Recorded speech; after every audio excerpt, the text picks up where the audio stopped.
When you get it this size, you can eat the whole thing. Okay. So, I need something to put this in.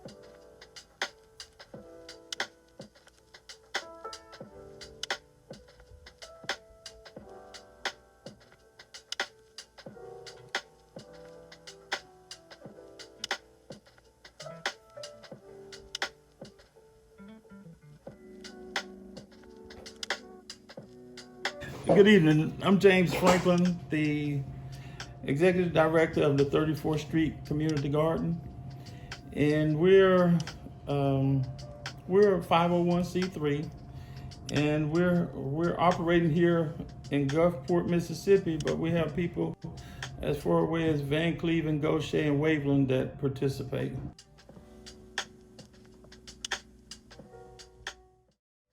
One of the big things is that the waste that we may produce, like spoilage, plants or plants that may be diseased or it's time they live their life cycle. All of that is given back to the soil. Whereas in a convenience store, you know what they're doing. I mean, most of the stuff is just trash, boxes, cans, containers, plastic, glass. And the stuff that we're creating is stuff that actually goes right back into the land. Is it a sustainable? By all our practices, we're practicing sustainability for the economics, the social, and the actual profitable. We're practicing that.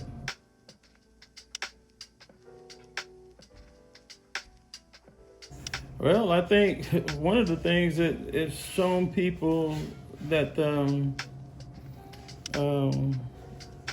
because they've had more time on their hand, but also they've seen the opportunity to get out, especially being that there are a lot of places they can't go right now. So yes, I've seen a huge increase. As a matter of fact, we have right at 100 beds, and I think we're probably right at 90% capacity. Garden Director James L. Franklin says he's noticed some people are coming out more often now.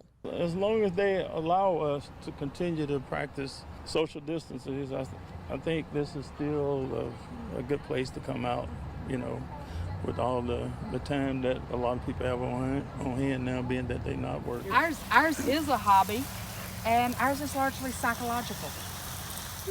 We get a lot of psychological benefits, stress relief. We moved up here in December, and we were stressed, and we wanted to come to Mississippi. We didn't have jobs, didn't have home. We found that pretty quickly. But we also saw the garden one dog. We were taking our dogs to the Bart Park.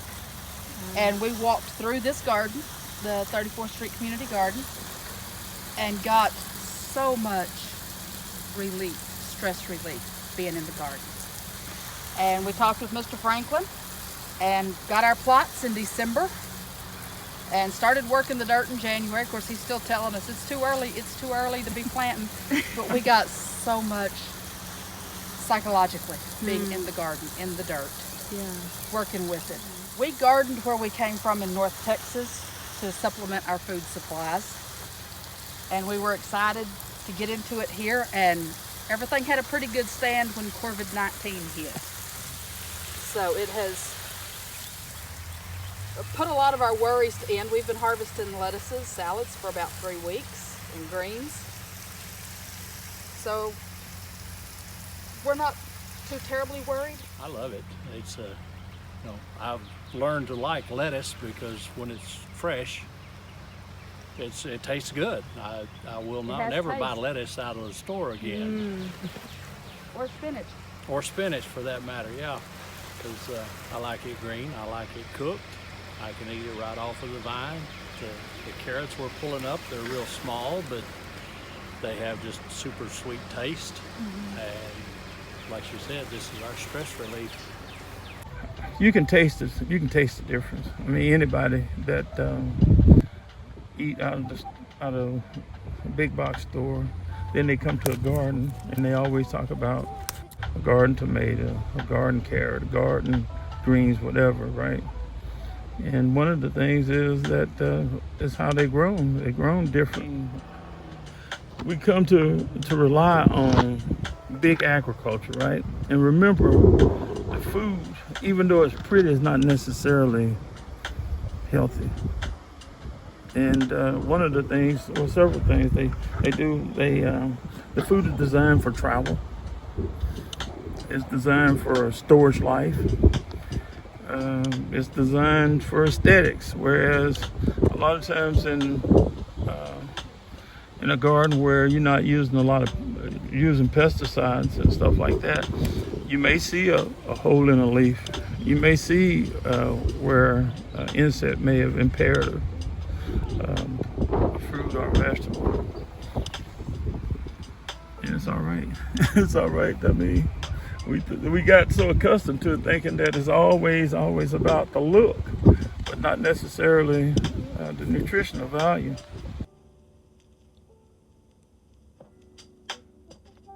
One of the things is about doing more for ourselves and not depending upon big businesses to provide some of your basic necessities. And food is one of the most basic necessities. And it don't take much space. I mean, you can grow something in a box or a bowl or a pan or old pan. I mean, all types of things you can grow something in. Also, one of the things is it makes them more active. And that's part of it's the two parts. When you're growing healthy foods, you're actually getting healthy in two ways. One way, you're eating healthier product. The other way is the activity. I mean, there's a lot to growing. I mean, the bending, the squatting, the pulling, and also being out in the daylight, the sun. The main reason I do this is mainly it's a lifestyle for me. I've been doing this all my life. I've always had a garden. We grew up as kids, we had a garden. And this was an opportunity to share what I like to do with others. But not only share with them, but give them a sense of direction, teach them, give them instructions and what I like to do. But also, it's a learning thing for me because I like diversity. I mean, I like the different cultures. I mean, different foods. I love all different types of foods. I mean, anything that grows, give me some of it, okay? Hey, even if you're not a gardener, just come out and see what we're doing. We're here at 805 34th Street, Gulfport, Mississippi 39501. And we welcome you to just come out and give us your input. I mean, you may have some suggestions. I mean, or you may even want to be a part. And we have opportunity for you to be a part. I mean, we have maintenance crews. We have fundraising crews. We have volunteers. And there again, you may have a friend out here that just may need some help. So everybody's welcome to come out. Thank you, Mr. Thank you. James. Yeah.